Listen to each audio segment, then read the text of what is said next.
Hi, welcome to Beautiful Foods TV. The playlist is Wisdom Nugget from Plants, Food for Longevity series, where we are uncovering the health benefits from plants and nature in general. Today's nugget is rosemary herb, and this is the fresh one from the supermarket, and they also come dried.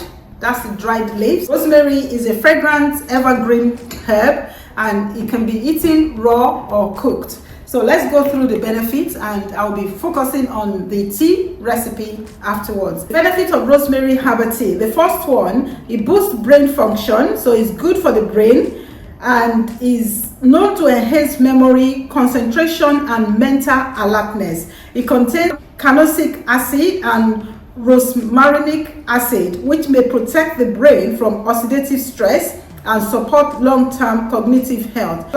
High in antioxidants like flavonoids, phenolic acid, and rosmarinic acid, which fight free radicals and reduce inflammation. It's also good for digestive system. Is traditionally used to relieve bloating, indigestion, and gas. It stimulates the production of bile, which help with fat digestion. Immune support as well. It contains antibacterial, antiviral compound that may help us fight off infections. Also, rosemary is good for mood and stress relief. The aromatic compounds can promote relaxation and reduce anxiety and stress when sipped or inhaled. Its mild analgesic and anti-inflammatory effect may help with headaches, muscle soreness, and joint pain. It's also good for skin and hair support. Antioxidants and circulation boosting properties may promote healthy skin and hair when taken internally or used in rinses. So what are the negative sides of this herb?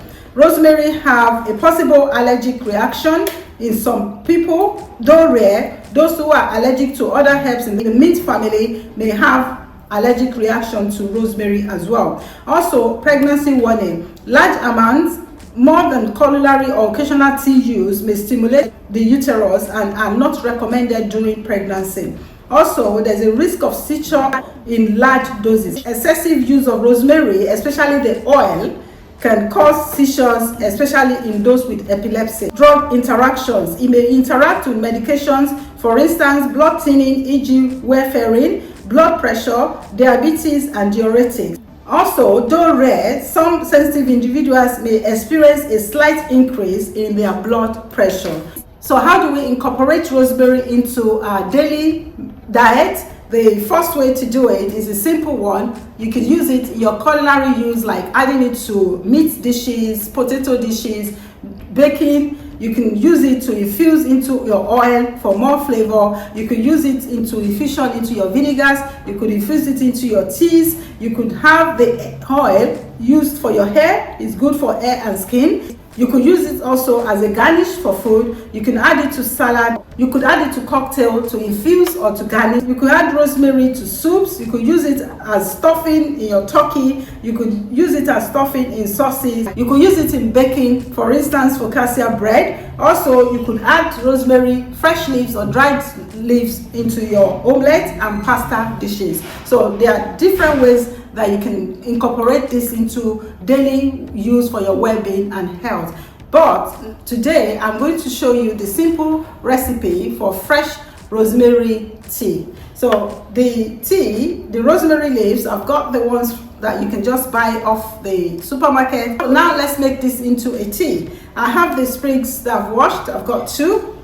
So if you're having just one mug, you can just put one straight into your cup. Or if you have a smaller teapot, then one will be fine per cup of tea. So this is a large teapot, so I'm going to add 2 sprigs and pour in 2 cups of water, because the infuser would not get the water if I use 1 cup. So I'm using my teaspoon to squash it down. You could have it chopped if you want, if you prefer, but I've just dropped in the sprig, and I'm going to push it down with my spoon to help it squash so the oil and the nutrients can come out faster. You can also use the dried ones if you prefer. You can see that's the leaves of the rosemary that's been dried. I'm just going to pour that in here. You can mix the two if you want. And then we leave it to steep for about 5 to 10 minutes. I've heard of stories of people who actually boil rosemary in their kitchen with some lemons to clean the air and make the place smell nice. I don't know about that, but with the tea, it has powerful medicinal properties that we can incorporate into our diet. Paying attention to the negatives, those who are on medication and those who are pregnant, maybe just use this in your food and not into excess. So let's have a taste. The color is creamy, light yellow. You can add honey to yours or lemons if you prefer, ginger. So let's give it a taste. Yeah, it's really nice. It has the kind of gingery, kind of spicy finish, and it tastes neutral. It's not bitter, it's not sweet, it's just there. But it is something that involves your palate and, you know, not a bad tea at all. So that's it for today in this episode on rosemary herb. I hope you are enjoying the playlist on herbal teas and food for longevity series with all the wisdom that we're drawing out of the benefits from plants. If you are, please subscribe, share with friends and family, like the video to give us encouragement, and also comment, share your experience on your herbal journey or recipes, ideas that you have that you may want to share with us, or general information on rosemary or the recipe, what you have used rosemaries for in the past. And it doesn't matter if you're a beginner in herbal life and herbal remedies or naturopathy medicine, or you've been in this journey for long. Share your experience so other people also can benefit from your knowledge. I hope to see you again in the next episode, where we'll be discussing more on benefits from plants, food for longevity series. Until then, keep on keeping healthy. Goodbye.